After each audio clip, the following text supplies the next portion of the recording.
नमस्कार, आप देख रहे हैं ब्लू एक्सप्रेस न्यूज। मैं हूं आपके साथ शालिनी। आओ बढ़ते हैं आज की बड़ी और खास खबरों की ओर। मोदी के बाद योगी, यूपी के सीएम के लिए बीजेपी की बड़ी प्लानिंग चुनाव के दौरान आई सामने। बिहार विधानसभा चुनाव 2025 के प्रथम चरण के चुनाव में अब एक सप्ताह से भी कम का समय रह गया है। ऐसे में चुनाव प्रचार अपनी चरम की ओर बढ़ रहा है। हालांकि शुक्रवार को राज्य में दिखे मोन्था चक्रवात के प्रभाव से प्रचार का काम ठप हो गया। नेताओं के हेलीकॉप्टर खराब मौसम की वजह से हैंगर से बाहर ही नहीं निकल सके। राजनीतिक दलों का जोश आसमान पर। चक्रवात के प्रभाव से भले ही तापमान में कमी आई हो, चुनाव प्रचार का शोर कुछ कम हो गया हो, लेकिन राजनीतिक दलों का जोश एकदम हाई है। वे इसमें सबको झोंक देना चाहते हैं। विशेषकर इन दलों के वॉर रूम में काम करने वालों और दलों के शीर्ष रणनीतिकारों की तो यही सोच है।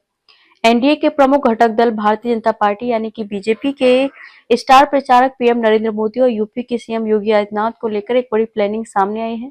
बिहार विधानसभा चुनाव के लिए भाजपा के रणनीतिकारों ने चुनाव प्रचार कार्यक्रम को इस तरह से डिजाइन किया है जिससे पीएम मोदी की सभा का प्रभाव अधिकतम रूप से सामने आए, वोट में कन्वर्ट हो। सभा के प्रभाव की वजह से लोगों के अंदर का उत्साह उन्हें मतदान केंद्र पर खींच कर लाए और फिर वे खुद तो एनडीए के लिए मतदान करें ही, अन्य लोगों को भी इसके लिए प्रेरित करें।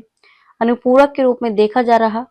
इसलिए पीएम की सभा वाले विधानसभा क्षेत्र में सीएम आदित्यनाथ की सभा की योजना तैयार नहीं करके उसके पड़ोसी जिले या विधानसभा क्षेत्र में उनके कार्यक्रम निर्धारित किए जा रहे हैं। इसे एक दूसरे की सभा के अनुपूरक के रूप में देखा जा रहा है। इस बात को एक दो उदाहरण से समझते हैं। अब बात मुजफ्फरपुर की करते हैं। यहाँ भी विगत 30 अक्टूबर को मोतीपुर में पीएम नरेंद्र मोदी की सभा हुई, जिसमें उन्होंने छठ ड्रामा के विपक्षी दलों के आरोप को लेकर आक्रामक जवाब दिया था।